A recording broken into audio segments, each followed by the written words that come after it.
Hi, and this is section 9.1, and this is called Adding and Subtracting Polynomials. We are actually starting chapter 9 today, and if you want to take a quick peek, I guess, to start at page 552, you'll notice this chapter, it's a little bit of a longer chapter. Let me write that page down, page 552. This is a little bit of a longer chapter. It's 8 sections.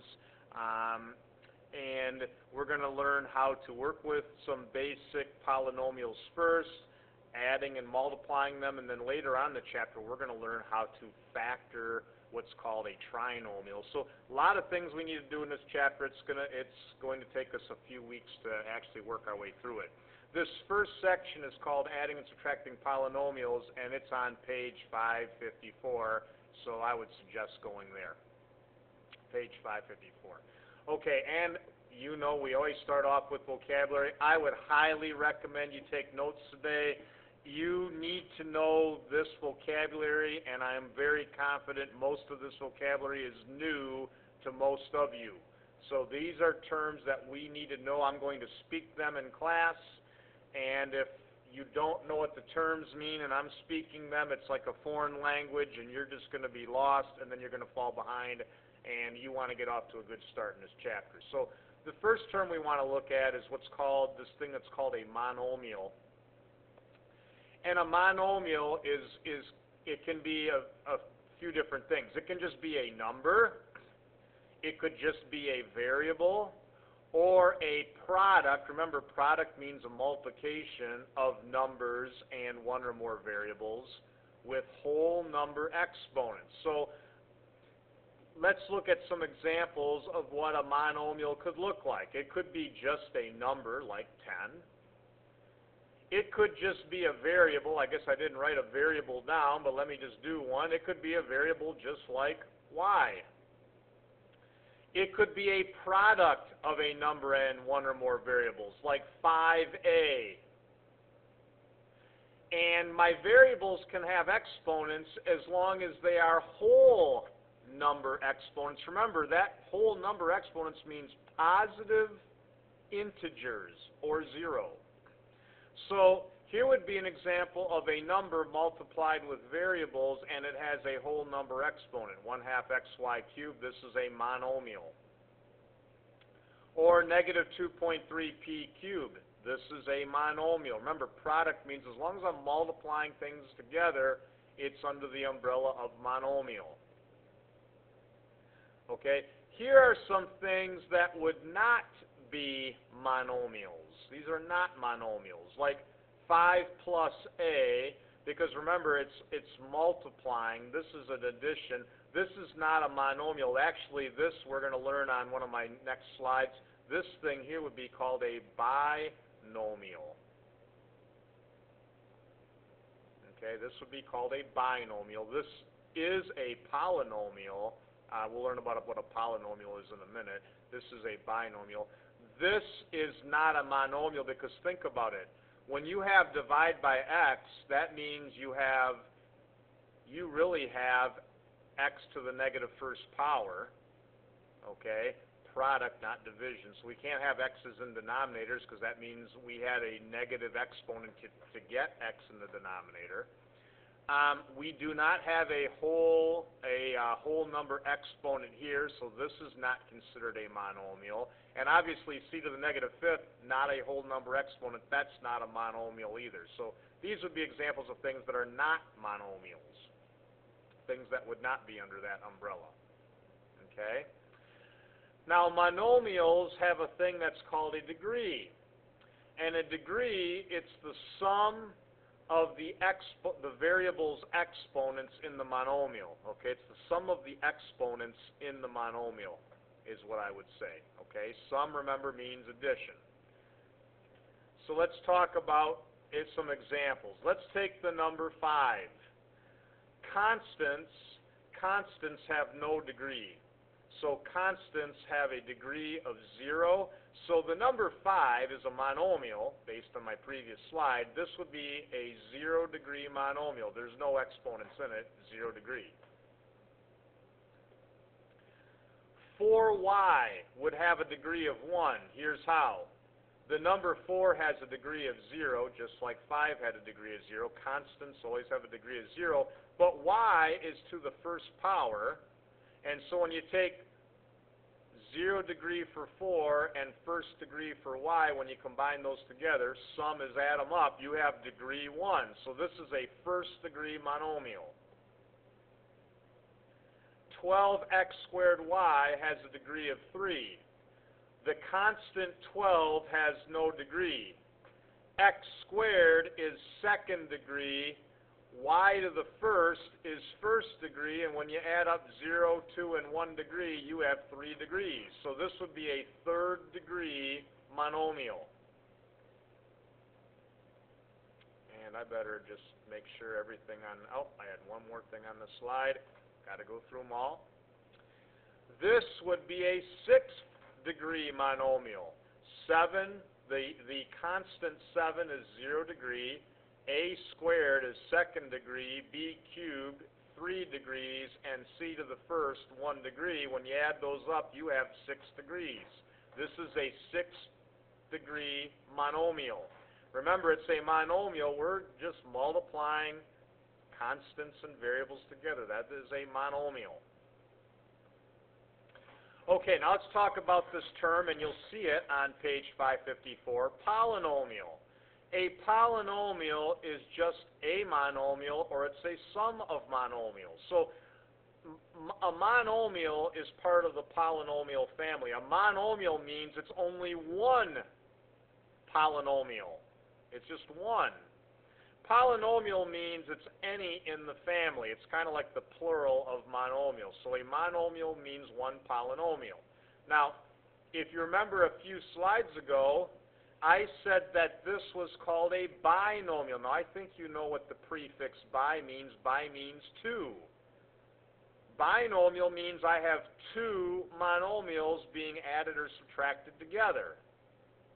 And that's one thing I ought to say. When they say sum, I guess I could put it sum or difference. It could be a subtraction also, so I guess I should clarify that. When we say sum here, it could also be difference. Okay, it's one monomial or a sum or difference of monomials. It's the plural. Okay, so I showed you a binomial previously. Here are some examples of some polynomials. Like here would be a monomial. We're only multiplying things together. This would be a seventh degree monomial. Now this is a polynomial. It's in the polynomial family. It's just one polynomial. That's why we call it a monomial. Mono means one. Here would be another example of a binomial. Can you see how we have one monomial here and one more here being added together? Remember, when we're adding, that means that this whole thing cannot be a monomial. Monomials are only things that we multiply together. So I have two different monomials here. It's called a binomial, two monomials. Now, how do we find the degree for a binomial? We know how to get the degree of a monomial. We just add the powers in seventh degree monomial. How do we do it for a binomial? Well, we kind of handle it in the same way. This monomial here has a degree of 2. Remember that the constant has no degree. I have second degree here. This has a degree of 2. This monomial has a degree of 1. We just take the higher degree. We do not add these together. We don't take 2 here and 1 here and call it 3 degrees. In fact, you can see that in red. So I'm going to write that as a wrong. If you call this 3 or third degree is wrong. It's not a third degree binomial. Third degree is wrong. Okay? This is just a second degree binomial because the higher monomial degree was 2. We just take the highest of the 2. It's second degree binomial. So again, binomial just means we have a polynomial that has two monomials. That's why they call it binomial. All right. Keep on going. Here's some more polynomials. Now, you might have guessed before, on the previous slide, when I had two monomials, I called that a binomial. Here I have 1, 2, 3 monomials. You might have guessed that that's called a trinomial because I have 3 monomials. That's called a trinomial. Each monomial is called a term. I have 3 different monomials. So this polynomial is called a trinomial. Let's get its degree. It's 17th degree because remember, we have a 3rd degree here. We have 2 and 15. We have 17th degree here. And we have 1 and 5. This is 6th degree. 17 is the highest degree. This would be a 17th degree trinomial. When you write out polynomials, we always want to do the following. We want to write the highest degree term first, followed by the next highest degree term, and so on. So this polynomial, this trinomial, is not written correctly because the highest degree should be written first, the second highest should be second, and the last highest should be last. And so I'm going to rewrite that properly. Can you see how we have our trinomial written properly now? Here's my highest degree, the 17th degree. Here's my 6th degree, and here's my 3rd degree. And I wrote it in descending order of degree. So when you see something like this, 2 minus 6y, technically that's not written in proper form because this is 0 degree and this is 1st degree. This is a 1st degree binomial. I should put it in descending order of degree. I should put the negative 6y first and the plus 2 after it. Now I have 1st degree, 0 degree. I have it written properly in descending order of degree. Okay, so we went through all the vocabulary there. One of the main things beyond the vocabulary, if you look at questions like 11 to 16, it's basically just discussing the vocabulary. It's tell whether the expression is a polynomial, so you have to know what that is.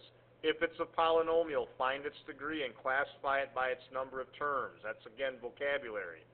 If not, tell us why it's not a polynomial. So again, it's all vocabulary. Now here's where we have some work. They're going to have us adding and subtracting polynomials. So the first thing we have to make sure when we're adding or subtracting polynomials, we have to make sure that we only add or subtract things that have that are like terms, okay? And I guess maybe before I go on, I'm getting a little ahead of myself. Let's just do one example. Let's do number 7. I kind of skipped over that a little bit. Rewriting polynomials. Write the polynomials so that the exponents decrease from left to right. Identify the degree and leading coefficient of the polynomial. So there's another vocabulary word we got to cover, lead coefficient. We'll get to that in a minute. So let's first of all write this in descending order of degree. So when you look at 7 carefully, please look carefully at 7. That is, now we don't call that a quadnomial. Once we get to trinomial, past that, we would just call that, it's just a polynomial. It's a 4-term polynomial, okay, or 4 terms is all we could say. It's a 4-term polynomial. We don't call it a quadnomial, but this 4-term polynomial is not written in descending order of degree. The z to the 4th power is 4th degree. That's the highest. The 2z cubed should come next. The minus z squared, that's 2nd degree. That should be next. And then the 5z should be last. Now it's in descending order of degree.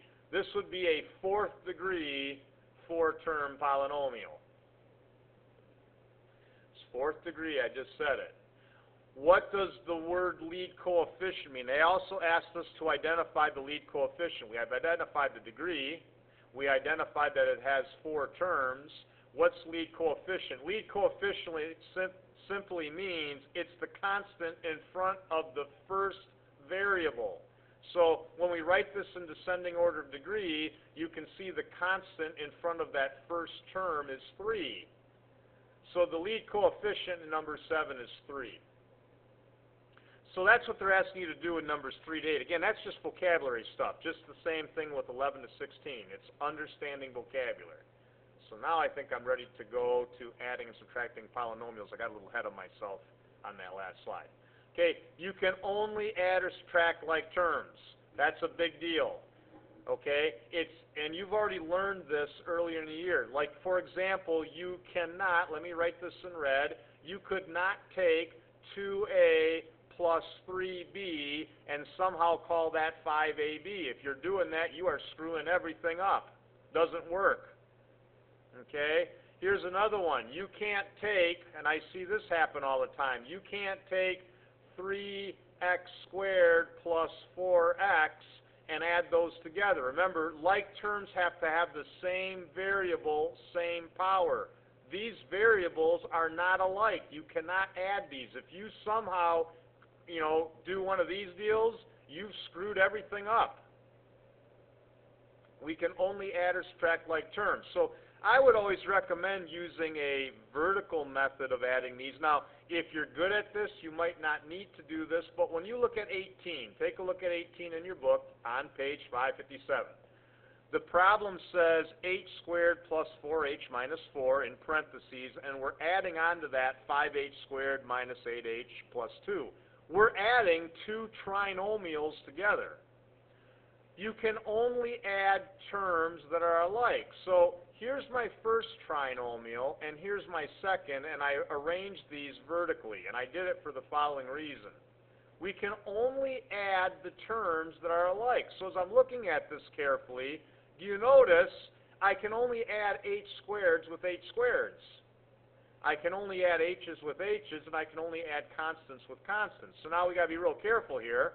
We're adding 1h squared plus 5h squared is 6h squared. We are not multiplying these together. If you are getting an h to the fourth out of this, that means you're multiplying. Remember, think about this for a minute.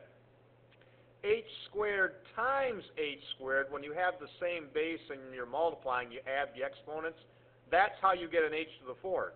We're not multiplying anything here. We're doing 1h squared plus 5h squared. We have 6h squareds. So the variable doesn't change. It's just the constant in front of the variable that changes.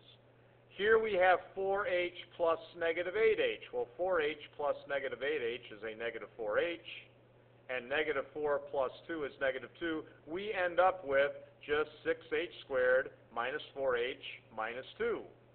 Remember, when you add variables, it's only the coefficient that changes, not the variable. So here would be another example. 2x squared plus 5x squared would simply give you 7x squareds.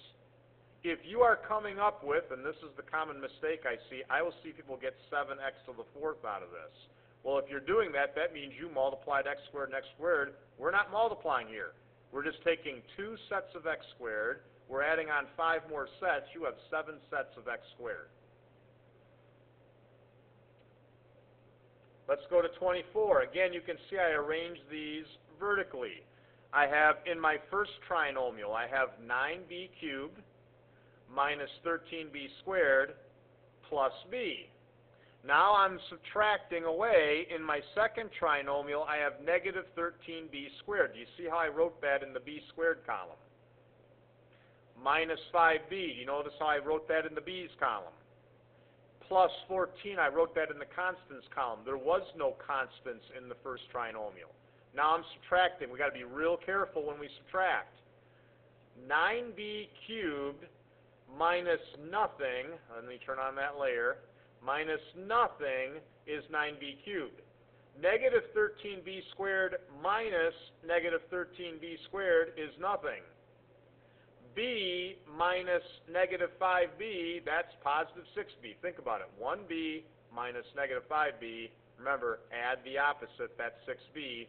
And 0 minus 14 is negative 14. All we need to do is clean that up a little bit. We'll drop the 0 out. We have 9b cubed plus 6b minus 14. Let's do number 8. We'll do one more just to make sure we have this down. Again, write this polynomial so that the exponents decrease from left to right. Identify the degree and leading coefficients. When I look at number 8, I see that's a trinomial. I see 3 terms. I have second degree in the first term. I have fourth degree in the second, and I have sixth degree in the third term.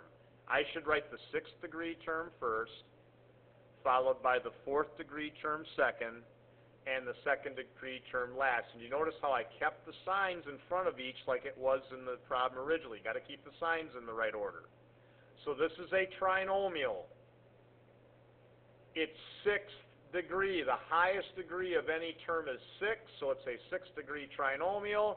And now I want the lead coefficient. Remember, lead coefficient is a fancy word that's asking, what's the number in front of the first term? Well, that number in front of the first term is -1, so my lead coefficient in this problem is -1. I think that will cover everything I really wanted to show you today. The main practice you have today is the vocabulary and adding or subtracting polynomials. You can only add or subtract things that have like terms.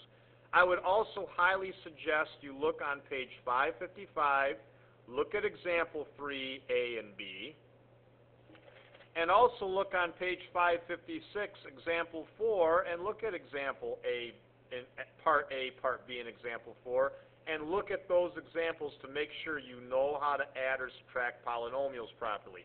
This is not hard to do.